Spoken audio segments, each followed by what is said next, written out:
रात्री 12 वाजता एक महिला रॅपिडो ऑटोमध्ये बसलेली आहे। शहर आहे बंगळुरू। ऑटोच्या आत एक छोटीशी हाताने लिहिलेली चिठ्ठी।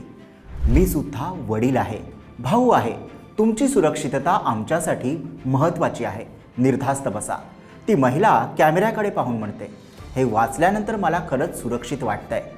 हा व्हिडिओ सोशल मीडियावर व्हायरल होतो। लोक म्हणतात पीक बंगळुरू, एक साधी ओळ पण मोठा दिलासा।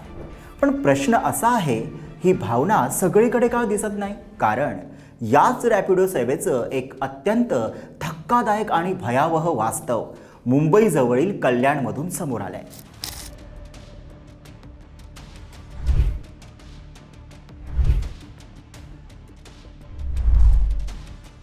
इथे कोणतीही चिठ्ठी नव्हती, कोणताही दिलासा नव्हता।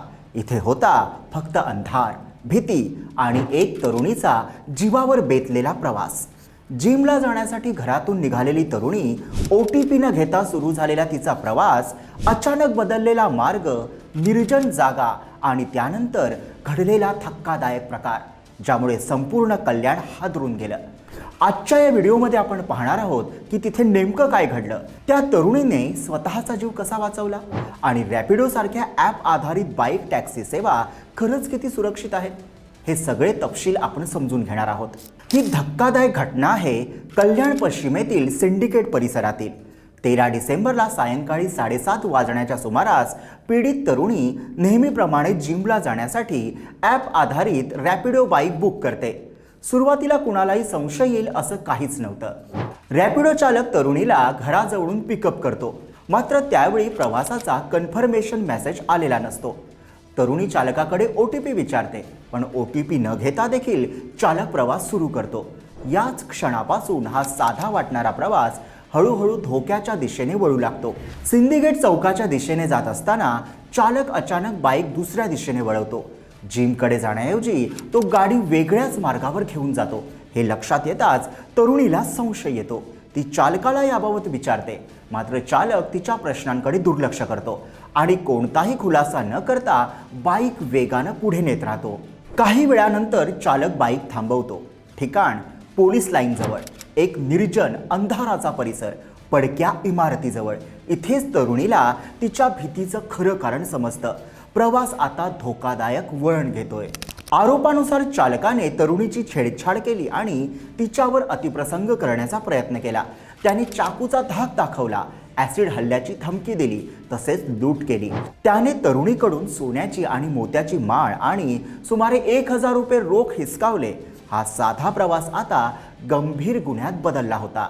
घाबरून गप्प बसण्याऐवजी त्या तरुणीने धाडस दाखवलं।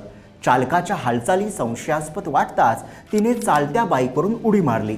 यात पायाला दुखापत झाली, पण तिचा जीव वाचला। त्यानंतरही तिने जोरजोरात आरडाओरडा सुरू केला, ज्यामुळे आसपासच्या नागरिकांचं लक्ष त्या घटनेकडे वेधलं गेलं। तरुणीचा आवाज ऐकून परिसरातील स्थानिक नागरिक तात्काळ घटनास्थळी जमा झाले। संपूर्ण प्रकार समजताच संतप्त नागरिकांनी रॅपिडो चालकाला पकडलं आणि भर रस्त्यात चोप दिला। या घटनेचा व्हिडिओही समोर आला असून त्यात नागरिकांसह तरुणीही आरोपीला थांबवताना दिसते। महात्मा फुले चौकी पोलिसांनी घटनास्थळी धाव घेतली। आरोपी सिद्धेश परदेशी वय 19 याच्यावर गंभीर स्वरूपाचे गुन्हे दाखल करण्यात आले। कल्याण न्यायालयाने त्याला पोलीस कोठडी सुनावली आहे। सध्या पोलीस तपास सुरू आहे आणि पुढील कायदेशीर कारवाई केली जाते। ही घटना फक्त एका तरुणीशी संबंधित नाही, तर ती संपूर्ण बाईक टॅक्सी सेवांच्या सुरक्षिततेवर मोठा प्रश्न उभा करते। OTP न घेता प्रवास कसा सुरू झाला? ड्रायव्हरची सत्यता आणि व्हेरिफिकेशन किती कडक आहेत? महिलांसाठी तात्काळ मदत किंवा सुरक्षा यंत्रणा खरोखरच कार्यरत आहेत का? आणि ॲप आधारित बाईक टॅक्सी सेवा वापरणे सुरक्षित आहे का? सामान्य प्रवाशांना ही सेवा सोयीची वाटते, पण या घटनेमुळे ही सुविधा किती सुरक्षित आहे याबाबत मोठा संशय निर्माण होतो। ह्या सर्व प्रश्नांवर तातडीनं उपाययोजना करणं आवश्यक आहे। सध्या महाराष्ट्र आणि इतर राज्यांमध्ये रॅपिडो सारख्या बाईक टॅक्सी सेवा चालवण्यासाठी कडक नियम आहेत। परवानगीशिवाय विशेषतः पेट्रोलवर चालणाऱ्या बाईक टॅक्सी सेवा देणे कायद्याने उल्लंघन ठरतं। नवीन नियमांनुसार फक्त इलेक्ट्रिक बाईक्सना परवानगी आहे आणि त्यांना पिवळ्या नंबर प्लेट्स लागतात। मोटार वाहन कायद्यानुसार व्यावसायिक वापरांसाठी पिवळी नंबर प्लेट आणि योग्य परवाना असणं आवश्यक आहे। जे सध्याच्या खाजगी पांढऱ्या नंबर प्लेट असलेल्या बाईक चालकांकडे नसतं. ड्रायव्हरसाठी आवश्यक आहे की त्याच्याकडे सर्व कागदपत्रे आणि व्यावसायिक परवाना असावा, जेणेकरून प्रवास कायदेशीर आणि सुरक्षित राहील. कल्याणमधील हे धक्कादायक प्रकरण आपल्याला एक महत्त्वाचा धडा शिकवतो.